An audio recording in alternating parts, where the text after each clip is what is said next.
आपल्याला वाटतं की आपण आपल्या भावना नियंत्रित करतो, पण वास्तवात आपण त्याचंच अधीन असतो.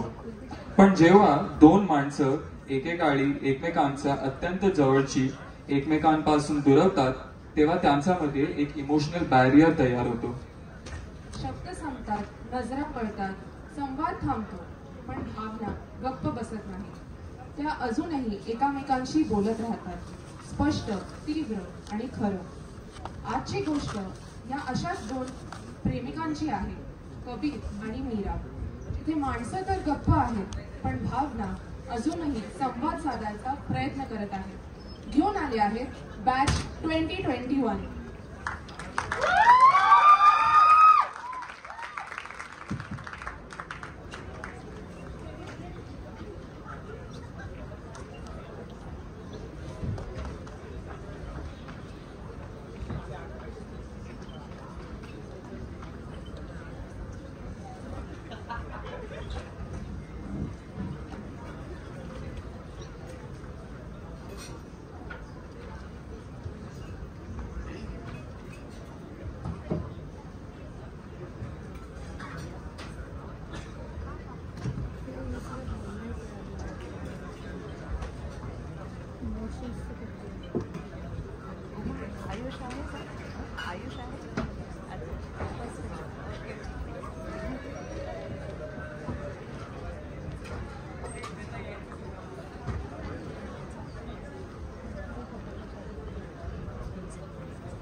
मी आहे प्रेम, कबीर आणि मीराचं प्रेम.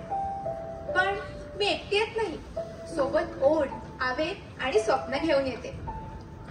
ग्रीष्मानंतरच्या पहिल्या वर्षासाठी, वादळात राहिलेल्या त्या थरथरणाऱ्या दिव्यासारखी, पहिल्या नजरेत कुजबुजणारी, त्या न पाठवलेल्या पत्रात विसावणारी, कवितेत फुलणारी. कोणी मला फसवतं तर कोणी मला जोपासतं. ते प्रेम ज्यासाठी हे जग झगडतं, ते प्रेम ज्या पुढे जग हार मानतं. त्या काही तुटपुंज भावना, न संपणाऱ्या, उत्स्फूर्त अथांग, कधी कधी जखडून ठेवणाऱ्या तर कधी सही जोडून देणाऱ्या. त्या भावना ज्या तुम्हाला अधिक चांगली व्यक्ती होण्यासाठी मदत करतात. अशा असंख्य अमर्याद भावना ज्या कधी कबीर आणि मीराचं प्रेम होत्या, पण आता नाहीये मी.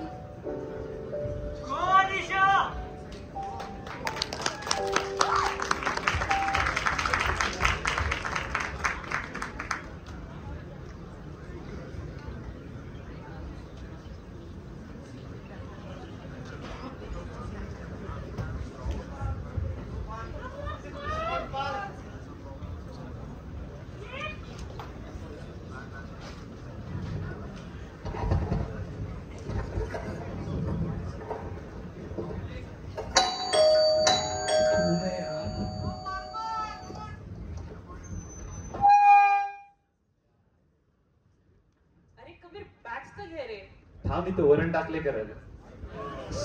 शी किती पसारा आहे. आवर ना मग. आणि तू इतक्या लवकर घरी कसा? बँकेत जाणार होतास ना? Actually Kabir please don't tell me की तू आजही नाही गेलास. आज शेवटचा दिवस होता ना चेक टाकायचा. विसरलो यार मी. उद्या जातो. हॅलो, हा मी आरोहनची आई बोलतेय. ओके ओके ठीक आहे, मी आय हँडल. कोण होतं? अरे आरोहनच्या शाळेतून फोन होता. त्याची आज मीटिंग होती, मी नेमकी विसरली. तू उद्या जातोस प्लीज. मला उद्या नेमकं क्लायंट आहे, मी रिशेड्यूल नाही करू शकत. पण मला बँकेत जायचंय ना.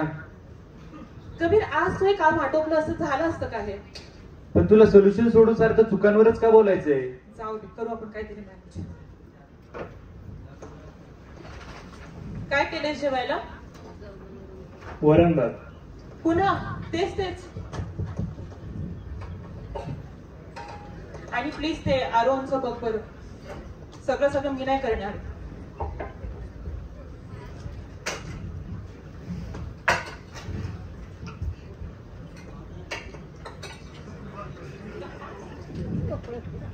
मीठही नाहीये. Seriously dude. खातच. बरं तुझं ते पब्लिशरशी बोलणं झालं का? चालू आहे, बघतो. काय चालू आहे? सांगणार होतास ना तू? मी विचार करतोय त्याबद्दल. दुसऱ्या पब्लिशन हाऊसची बोलणं चालू आहे, सांगतो तुला. दुसऱ्या पब्लिकेशनची का? आता काय आला याला? तुला काय ऐकायचंय? की सारखं ते रिजेक्ट करता ड्राफ्ट माझा म्हणून? कबीर तमाशा करू नकोस. येऊन बस जेव. आल्याला कटकटच करायची असते तुला. मी कटकट करतेय? Kabir I am trying to be a part of your life. चाललंय काय तुझं? तुला काय वाटतं तुझा नवरा घरी बसतो म्हणून काही काम करत नाही? म्हटलं मी तसं काही? म्हणलं नाही, पण कळतं ना मला, ते दिसतं. मग काय हवंय तुला? तुझ्यासारखी डिनायर मध्ये जगू? आपली फायनान्शियल पोझिशन या क्षणी किती वीक आहे माहिती तुला? घरचा खर्च आहे, लोन आहे, आरोहनचा आहे. कोण म्हणलं होतं माझ्या पगारावर घर चालू शकते म्हणून? Kabir it was suppose to be a break. तू ब्रेकच्या नावाखाली घरी असा रिकामा बसून बसलायस. काय करू मी? रिकामा बसलोय मी? तू ना कधी कधी माझ्या पॅशनची कदरच केली नाहीस. तू स्वतःचं रायटिंग वाचलंयस का? एकेकाळी खरंच चांगलं लिहायचं. आता रद्दी लिहितोस म्हणून रिजेक्ट होत आहेत तुझे ड्राफ्ट. चुकलो तुझ्याशी प्रेम करून, लग्न करून चुकलो तुझ्याशी. बस आता झालं. I am done here. मी पण थकलीये कबीर. या रोजच्या वादाने थकलीये. I am done. मला डिवोर्स हवाय आता. तुझा जर हाच डिसिजन असेल ना, नाही थांबवणार मी.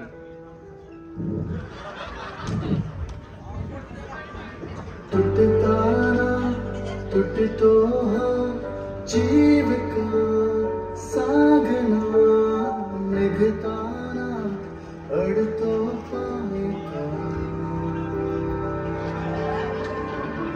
संपले जरी सारे तरी आस कोणती माझ्या पुरी.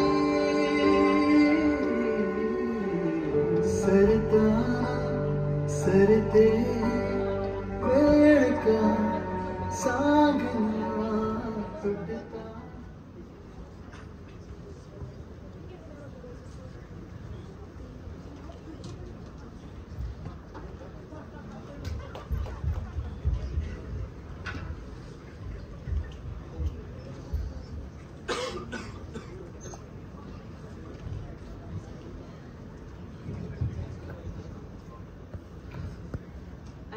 बाबा मीरू, तू इथे कशी काय? अगं हे बघ, इथे आम्ही तुझीच आठवण काढत होतो. गोड दिसतीये. मीरू, एक मिनिट, मला सांग काय झालं तुला? बरं तर आहे ना? तू एवढी शांत आहेस? मीरू, काय झालंय का? तुला गोष्ट शेअर करायची का आमच्यासोबत? आई बाबा मला तुम्हाला काहीतरी सांगायचं. मीरू बोल. बोल ना. मी आणि कबीर आम्ही डिवोर्स घ्यायचा निर्णय घेतला. काय? अगं असं अचानक कसं काय निर्णय घेतलीस तू? आई मी खुश नाहीये. मी थकलीये. अगं मीरा, मी तुझी आई आहे. मी दरवेळेस तुझ्या हिताबद्दलच विचार करते. अगं प्रत्येक रिलेशन हे फ्लॉड असतं. ते नात्यासारखं जपून ठेवावं लागतं, सांभाळून ठेवावं लागतं. अगदी काचेसारखं असतं ते. आईसारखं ते असं जोडून ठेवावं लागतं म्हणजे मुळात काहीतरी तुटलंय ना. आणि एकदा काचेला तडा गेला तर त्याला जोडून ठेवलं तरी ते तडे दिसतातच. मीरा, आय थिंक तू थोडा वेळ दे. आई मी दिलाय वेळ. थकली मी, मला नाही करायचं आता. मीरा, तूच त्याला सपोर्ट करेन असा प्रॉमिस केलेलास ना. बाबा मला वाटलेलं मी निभावून नेऊ शकेल, बट कबीर त्याच्या रायटिंग मध्ये इतका बिझी आहे की मी जॉब करतेय, मी त्याच्या थकते, आरोहला मीच सांभाळते, घर मीच सांभाळते. आता सफोकेट होतंय मला हे.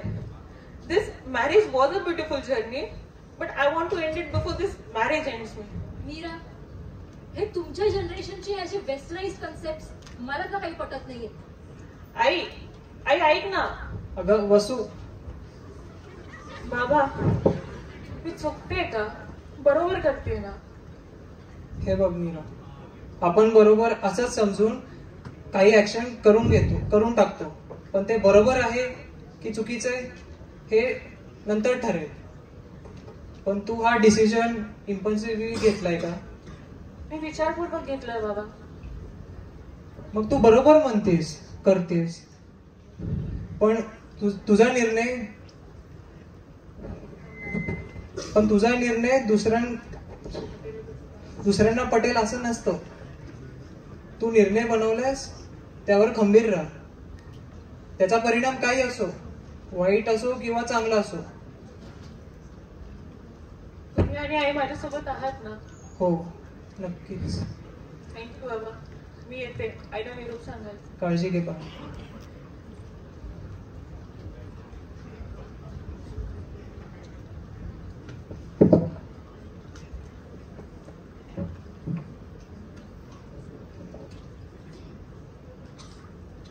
आपणच आपल्या मुलांच्या अपब्रिंगिंग मध्ये कुठेतरी चुकलो.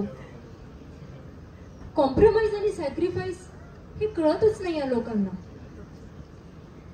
मी माझ्या आयुष्यात केवढे सॅक्रिफाईस केले.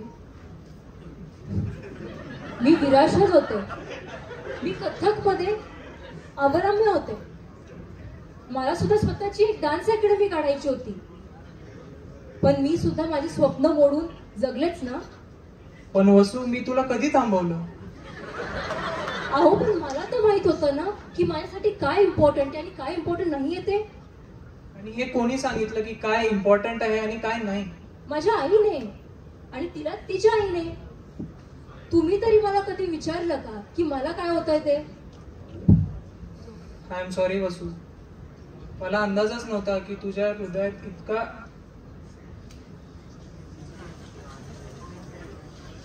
अहो, पण एवढं सुद्धा तुम्हाला कळू शकलं नाही का? पण सोडा, मी माझ्या परिवारासाठी खूप सॅक्रिफायसेस ऑलरेडी केलेत.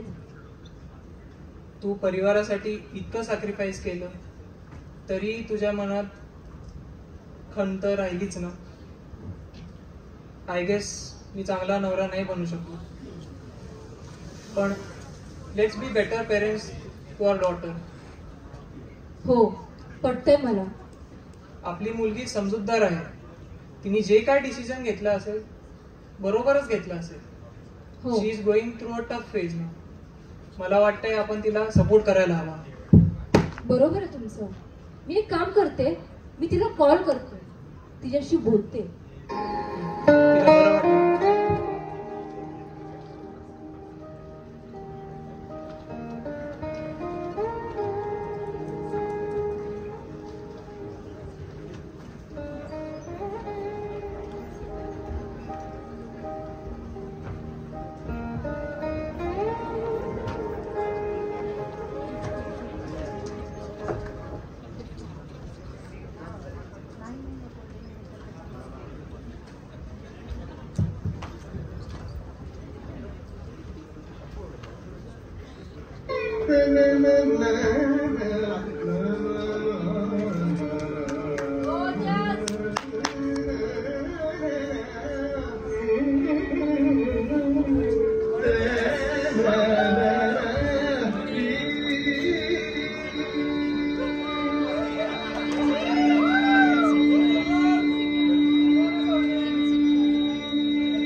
वाटलं नव्हतं यार गोष्टी इतक्या एस्कलेट होतील. आय मीन दुसरा ऑप्शन तरी काय होता? अरे काय बोलताय तुम्ही दोघे? अजूनही काही संपलेलं नाहीये.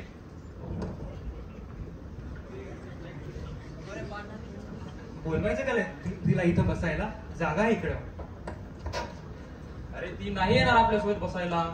का बोलवायचं? करेल ना ती काय करायचं ते. याचं काहीतरी बिनसल्यासारखं वाटतंय. विचारायचं का इट इज ओके? नाही नको. Just let it go. त्याला काय हवंय ते करू दे. मला जे हवंय ते मी करणार आहे. So let it go.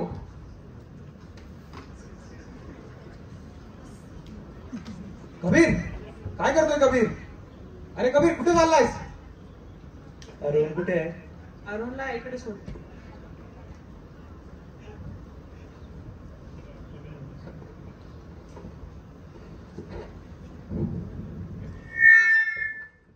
क्रमांक 238 हिंदू विवाह अधिनियमच्या अंतर्गत परस्पर संमतीने घटस्फोटासाठी दाखल केलेले प्रकरण. श्री कबीर शास्त्री आणि श्रीमती मीरा शास्त्री कृपया न्यायालयात हजर व्हा. कबीर ऐक ना. कबीर काय प्रॉब्लेम आहे ह्याचा? You got a power? You got a problem? तू माझ्या नादी लागू नकोस. स्वतःला गर्विष्ठ समजतोस. काय केलंस तू आजपर्यंत? मी स्वाभिमान आहे. स्वाभिमान स्वाभिमान आणि गर्व यात फरक आहे. खूप फरक आहे. हे जे सगळं घडतंय ना हे तुझ्याच पुढे घडतंय. खरं तर तूच कधीच नेहमी मला कधीच स्वाभिमानाने पाहिलं नाहीस. फक्त अहंकार अहंकार आणि अहंकारानेच पाहिलंस. म्हणूनच कधीच ती कबीरला ओळखू शकली नाही. कधीच ती कबीरला ओळखू शकली नाही. तो त्याच्यामधला तिने माणूस बघितला नाही आणि त्याची ती कविता काय बघणार? खरं तर ती आपल्या लायकीच्या बाहेरचीच होती.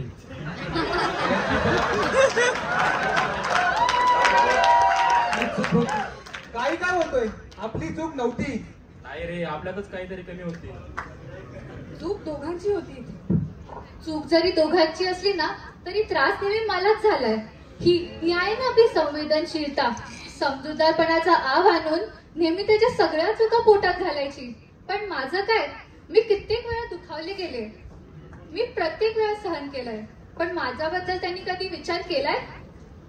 अगं पण हे तुझे रडगाणीला ऐकत बसले असते तर एव्हा आम्ही माणूस गाणी झाले असते. You have to accept people the way they are and you have to move on. नाहीतर कोण ऍक्सेप्ट करेल ग आपल्याला? पण काय ऍक्सेप्ट करायचंय? मी समर्थ आहे स्वतःची जबाबदारी स्वतः घ्यायला. I don't need anyone's help. I am self sufficient. या ॲटिट्यूडने लग्न केले का तिने?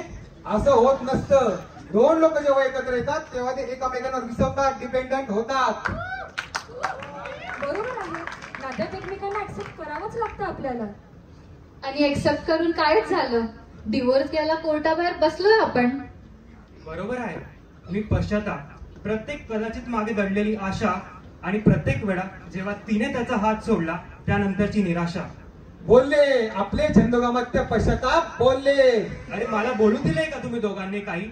तिला म्हटलं पुन्हा बोलूया, तिची समजूत काढूया, पण तू अभिमान आड आलास. आणि तू कितीदा बोलला तिच्यासोबत it's okay to become a vulnerable. पण तुमच्या इन्फिनिटी कॉम्प्लेक्स मुळे तो इतका दबला गेला, खचला गेला की तो उठलाच नाही. आता तुमच्यामुळे माझा आवाज दाबला गेला, नाहीतरी परिस्थिती आलीच नसती. आतापर्यंत तर माझा आवाज दाबला होता. नाही थांबा. आवाज आपल्या सर्वांचाच दाबला होता इथे. कबीर आणि मीरा कधी एकमेकांकडे व्यक्त झालेत का? प्रेमा व्यतिरिक्त याने बाकी काही व्यक्त केलंय का कधी एकमेकांकडे? पण नातं जपण्यासाठी फक्त प्रेम पुरेसं नसतं ग. अरे पण प्रेम कुठे? काय झालं? कधी दाटू येता पसारा घरांचा, कसा सावळा रंग होतो मनाचा. असे हालते आत हळुवार काही, जसा स्पर्श पाड्यावरी चांदण्यांचा. अंदाज कुठले न अभिमान काही, जसा याचे जसे निराशे. कधी जायचे कधी यायचे. हे छान होतं, पण तुम्ही दोघे आता शांत बसा. तू कुठे होतीस ग? तू इथे एवढं मोठं महाभारत घडून गेलं, तू नाहीस ग आमच्यात. कुठेस तू? इथेच तर आहे मी तुमच्या सोबत. आठवते 1 वर्षापूर्वी इथेच तर सगळं घडलं होतं. हा असा इथे टेबल होता आणि अशा खुर्च्या. कबीर होता, मीरा होती आणि आपण सगळेच होतो. मला तर अजून ते सगळं माझ्या डोळ्यासमोर दिसतंय, अगदी जसंच्या तसं.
अरे कबीर, आज तू लवकर घरी?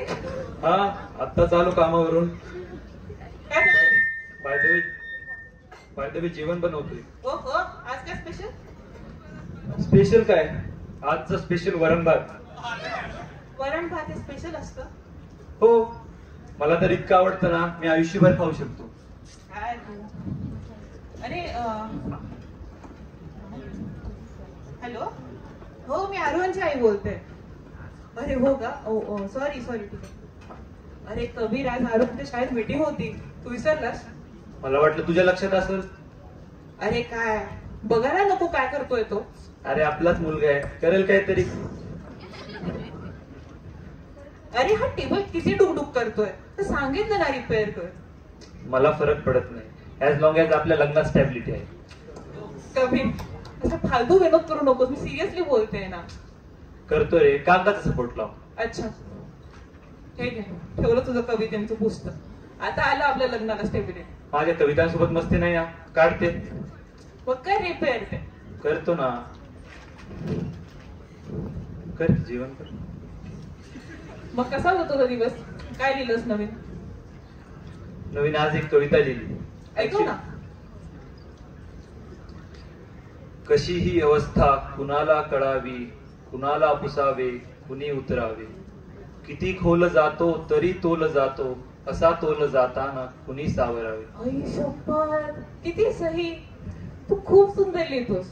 ते सगळ्या कविता अशा ना थेट हृदयाला भेटतात. याच कॉन्फिडन्सच्या बेसिसवर तर प्रपोज केलेला ना तुला. मोबाईल काय बघतेस? अरे थोडस काम आहे. ऍक्च्युअली मला असं वाटतं की नेक्स्ट मंथ मला प्रमोशन मिळू शकतं, म्हणून जरा वर्कलोड नसते. खरंच? वाव. अरे बाय द वे, 2 आठवड्यात आपली अॅनिव्हर्सरी आहे. थँक गॉड यावेळी संडेला आहे. आपण आरोनला घेऊन डिनरला जाऊया. मला काय वाटतंय, आपण एक लॉंग वीकेंड ऑफ घेऊ आणि दोघच जाऊ. आरोनला आईबाबांकडे ठेवू. अरे नेमकं तेव्हा ना बिझनेस ट्रिप आली आहे, मला कॅन्सल नाही करता येणार. जाऊ दे मग.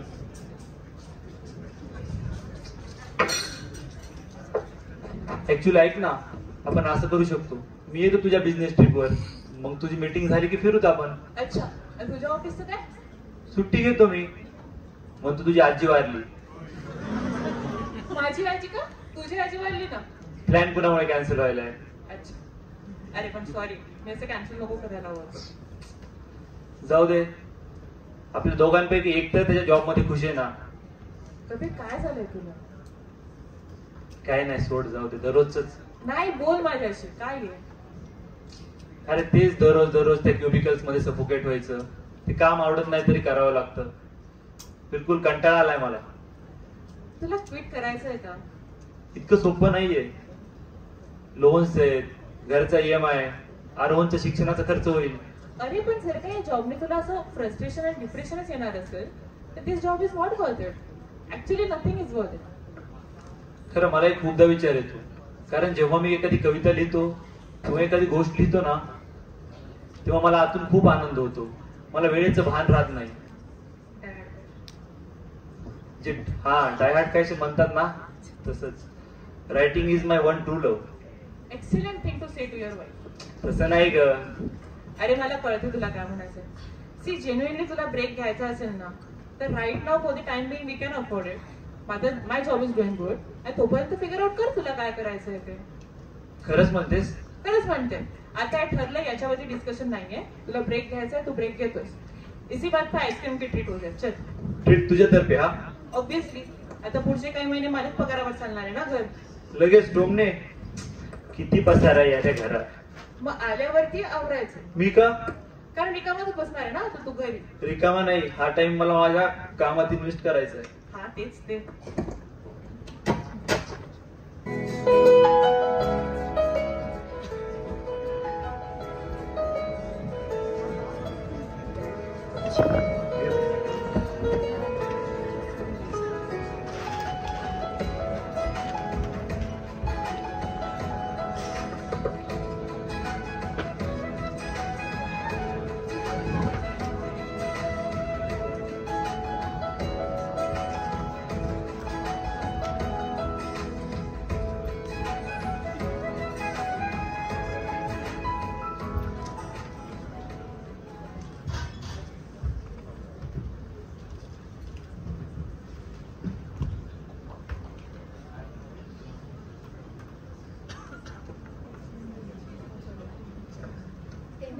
आपण सगळे इथेच होतो.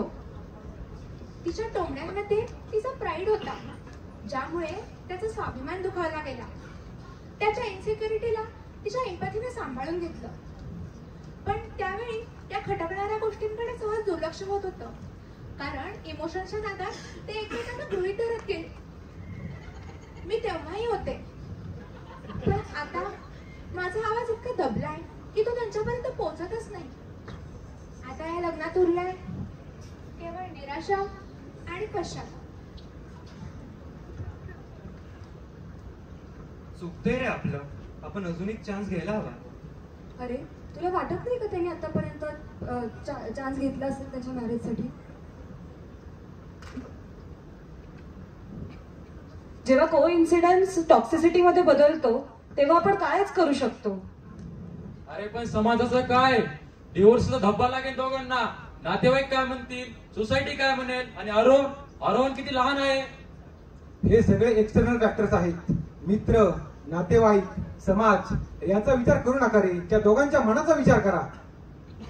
पण आता जर दोन लोकांना मनातूनच सोबत राहायची इच्छा नाहीये तर आपण देखील कितकंच फोर्स करणार. माझं अस्तित्व तर निरंतर आहे परंतु प्रेम जपणं ही तर प्रेम करणाऱ्यांची जबाबदारी आहे. जपतील का ते?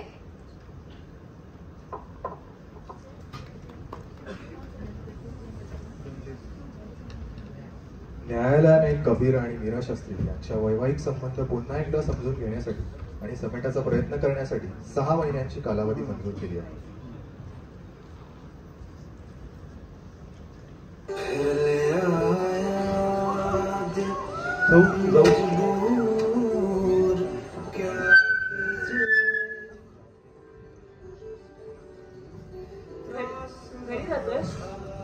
घर माझं घर तर तू आणि आरोहन आहात. त्या 4 भिंतीच्या अपार्टमेंटला घर नाही म्हणू शकत. निघतो मी. कुठे आहात? कुठे जाऊ? दिशाहीन झालोय. कळत नाही कुठं जावं. तुझी आवडती कविता होती ना, नभ फाटून वीज पडावी कल्लोळ तसा ओढवतो ही धरा दिशाहीन होते आणि चंद्र पोरका होतो. आठवतोय तुला? मला वाटलेलं तुला खूप डिप्रेसिंग वाटलेली. तेव्हा हे भावना अनुभवल्या नव्हत्या ना.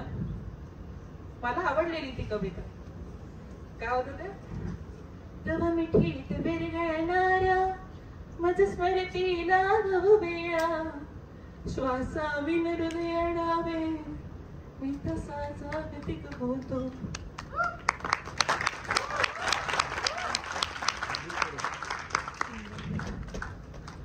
मीरा, मला भीती वाटते की जेव्हा झोपेतून उठेल तेव्हा बाजूला तू नसशील. सकाळी जेव्हा घरी एकटा असेल तेव्हा फक्त एकच कप चहा करावा लागेल, तेव्हा तुझी आठवण येईल. जेव्हा स्वयंपाक करेल तेव्हा एकट्यासाठीच करावं लागेल, तेव्हा तुझी आठवण येईल. आणि इतक्या तुझ्या पसाऱ्याची सवय असताना तुझं सामान देखील नसेल. आपण एकमेकांच्या श्वासाशी इतके परिचित असलेलो कधी नव्हते झालो रे. तू तुझ्या लिखाणाला तुझं विश्व बनवलंस कबीर, जिथे मला काहीच जागा नव्हती. माझं विश्व तर तुम्ही आहात. लिखाणाला मी माझं विश्व कधीच बनवलं नाही. तू नेहमी म्हणायचं की तुझ्या लिखाणातलं प्रेम मी आहे. हे कधी गेलं मग? नाही, माझ्या लिखाणातलं प्रेम तेव्हाही तूच होतीस आणि आताही तूच आहेस. तुला सेकंड चान्स द्यायचा का? कारण माझ्याशिवाय राहायची भीती वाटते की तुला अजूनही वाटतं की there is still something left to worth fighting for. दोन्ही. मला अजूनही वाटतं की रोज मी लिहिलेल्या कविता तुला ऐकाव्या. मी ज्या सिनेमे पाहिलेत ते तुझ्याबद्दल बोलावेत, त्याच्यावर मत मांडावं. मला माहिती आहे मी चुकलोय, पण विश्वास ठेव माझ्यावर. मला असं नाही जगायचंय आणि मला तुझ्याशिवायही नाही जगायचंय. आपण पुन्हा एकदा एकमेकांना ओळखायला लागूया. पुन्हा एकदा एकमेकांशी संवाद साधायचा. घरी जायचं.